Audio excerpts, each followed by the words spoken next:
Nishant recording studio Sundarpur Nepal. DJ Karan DJ Karan DJ करण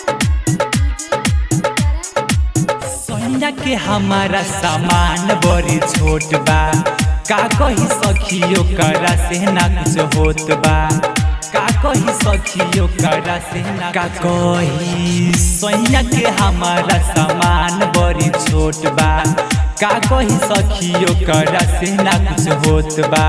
लागे गल गइल बा, पूरा थल गइल बा, सूती न रतिया हो रहतानी जागल।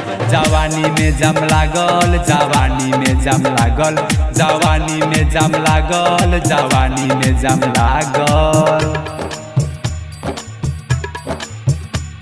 जवानी में जम लागल, जवानी में जम लागल। DJ Karan DJ Karan DJ करण चढ़ल बा जवानी सुनाए सखिया, भतरा से नाही हिलेला खटिया, भतरा से नाही हिलेला खटिया।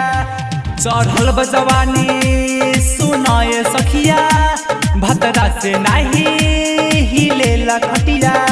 हमर मन नाही भरे जब हमारा के करे, हमर मन नाही भरे जब हमारा के करे।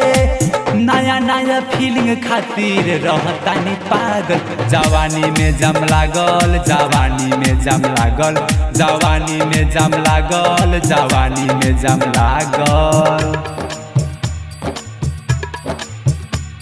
जवानी में जम लागल, जवानी में जम लागल। DJ Karan DJ Karan DJ करण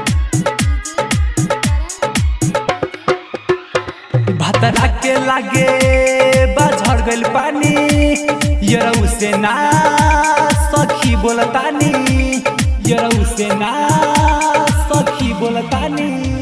भतरा के लागे बाझड़ गइल पानी, यरऊ से ना सखी बोलतानी।